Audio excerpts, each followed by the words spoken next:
guys, good to see you again. Can you believe it that it has been one whole month since I left Australia to live in Italy? I have survived month number 1, and today I thought, what a great opportunity to be able to do a bit of a vlog and reflect on my last month, on what I have found really exciting, really challenging, and today, what a perfect day to get out and about. And I think first, let's start with my number 1 struggle since arriving here from Australia, and that is the grocery supermarket. So, Saeed, shall we go to the grocery supermarket? Yeah, let's go. Let's head to Condos in Rotonda in Modena. Let's go, guys. Guys, can you believe that walking to the shops, this is the weather today, and we are approaching winter in like a week, and it's a beautiful like 21 degrees. That has been a positive since arriving here, the weather change. The weather is nothing like Melbourne, it's so much better, but maybe I'm going to take that back during winter, we will see. The other struggle since arriving here, trying to cross the road without dying. That's been my other struggle. Saeed is laughing. Yeah, I know. And driving on the other side. I did drive on the other side. Yeah, you did. I did, in a manual, which I haven't done in many years. So another adjustment. I think in Australia we've got it too good with automatic, guys. Too good.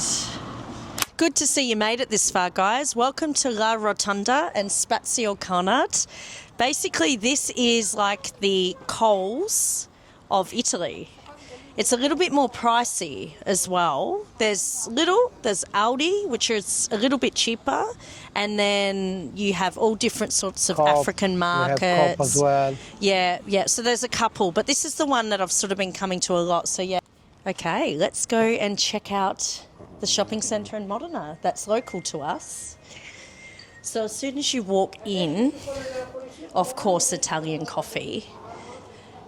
Guys, the biggest shock of my life here is Italian coffee have bars with alcohol.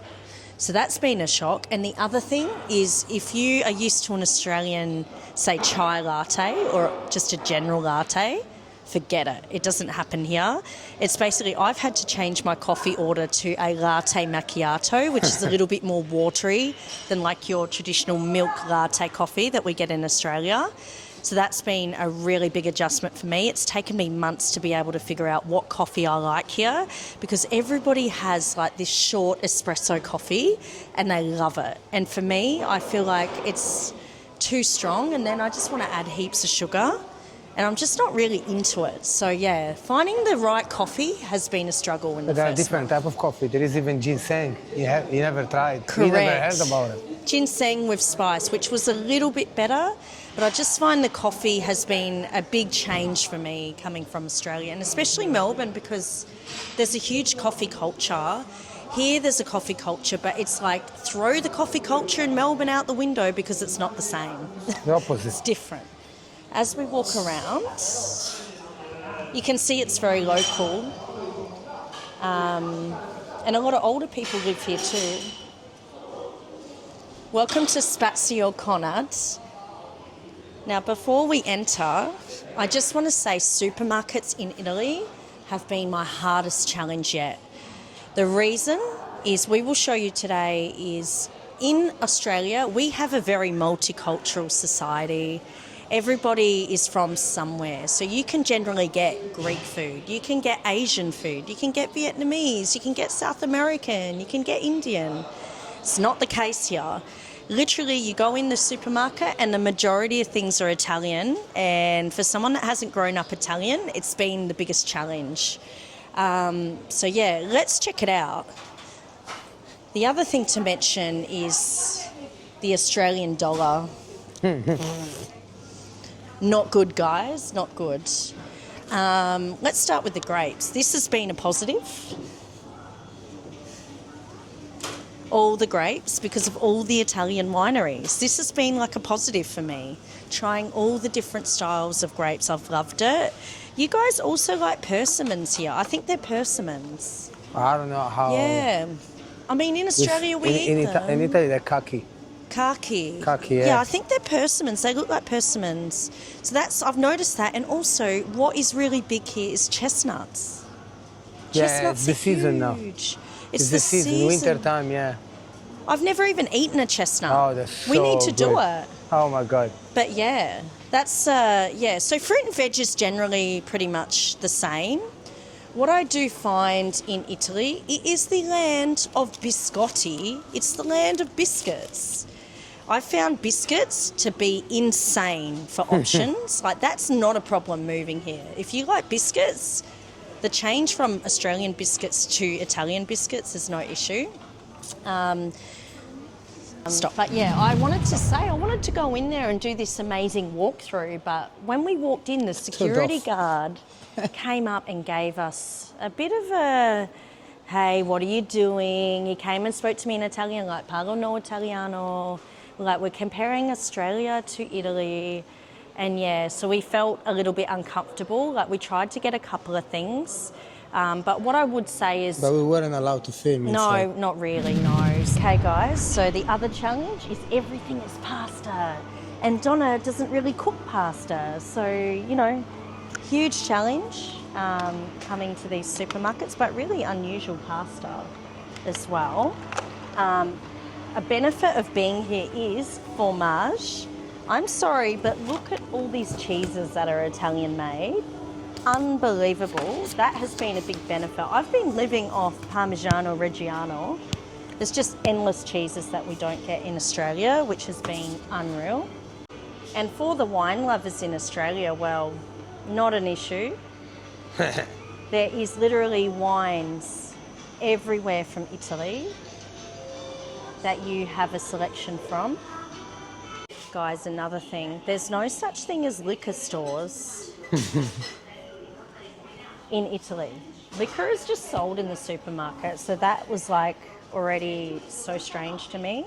Literally, you have fruit juice and Red Bull and beer. Yeah, So beer's crazy, here eh? too. Do you want a carton of beer? Beer's everywhere. Beer's everywhere in the supermarket. It's unbelievable crazy. to me. I will never get over that. Nutella is just the chocolate of choice in Italy. If you like Nutella, just think of Nutella times 100 of Australia, because there's only a little bit of Nutella products in Australia. Here, it's all Nutella. We need to go to the chocolates to show you.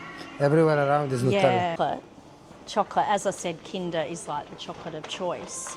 You will find for €1.89, it is better priced than Australia, so that's been a big win. But I would say I miss Cadbury chocolate so much. The chocolate, it's not the same here. I feel like Australia, even though the chocolate is like $8 a block, probably now, the chocolate's better, like there's more selection. I haven't really I like Kinder, but I don't think it's like wow for me. So, or maybe you tell me I need to try different types of chocolate here. Because I haven't really got around it. Yeah. But if we have a funny look... things, because all these, we don't have them in Australia. No, and I think it's just very different from Cadbury's, so maybe it's an adjustment period. It's a different brand. Yeah, yeah. Like this Milka is really popular, €1.39.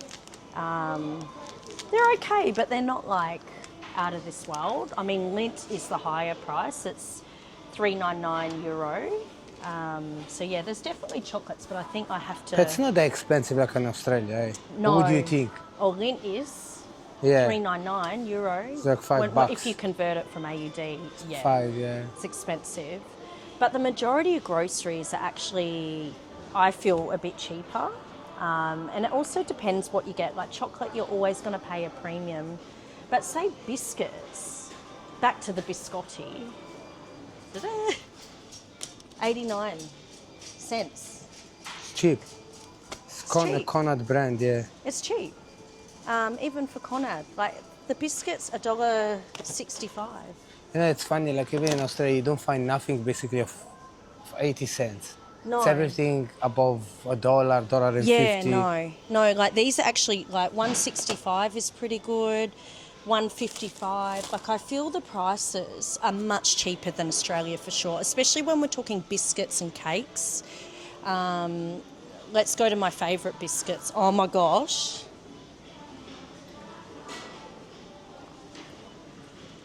are they? What? What are you looking for? The sugar biscuits. They're not here. Forget it. They're here. There we go. Yes. Oh my golly gosh. Oh my golly gosh. $3.55 for this bag of absolute deliciousness, buonissimo. The best things I've found since moving to Italy. I can literally eat the whole bag. And Italians eat it with milk. Cold or hot milk. They're unbelievable. Yeah. I love it with hot milk. Bianco. I can't even say it. Mulino Bianco. Mulino Bianco. Mulino Bianco. Yeah, they're very, very good, guys. But Biscotti for life. Biscotti. For biscuits, Italy does well. Story time. I have to make this from scratch in Australia when I make moussaka. Game changer, you buy it like this, ready-made. So I'm going to try it. I'm going to make moussaka. I can't find halloumi, unfortunately, not yet. So yeah, Cypriot problems. What I would say is generally with butcher meat, we go to a halal butcher. The first butcher we went to, it was in, where was the place called again? Emilia, the first butcher. Reggio Emilia. Reggio Emilia. That was very good. Yeah. But I found it a little bit difficult because like the other day, do you know what happened? I wanted just chicken thigh. No bones, no guts, no liver. And he came out and he gave us like this really dirty chicken with bones. And I couldn't, I can't make tagine with that. I've always used really clean meat. So that's been a struggle. Maybe it's a communication barrier. Maybe they don't understand. Maybe people clean their own meat here, so that I have found a little bit challenging. But yeah, that's a little bit of an insight into food as such, some little bits and pieces that we've found since being here. The diet, like I said to you, the Italians eat very different to, say, an Australian diet. We're very healthy. And I think we have more options because we're a multicultural society. So we tend to really make Asian food, Mexican food. We make everything, whereas here they tend to stick to what they know, which is their cultural cuisine. So that has been very challenging. But places like, watch out, places like Aldi and Little are really good, to be honest, because they're across Europe. Lidl. Yeah, I can buy tzatziki in Lidl, so that's good. But yeah, it's definitely working me a bit. I'm not completely confident in my cooking, and I love cooking here, so it's taken me a bit of time to adjust to that. But yeah, that's our little supermarket quick end of month tour. Next, I'm going to show you the housing situation and talk to you a little bit about the city layout and getting around.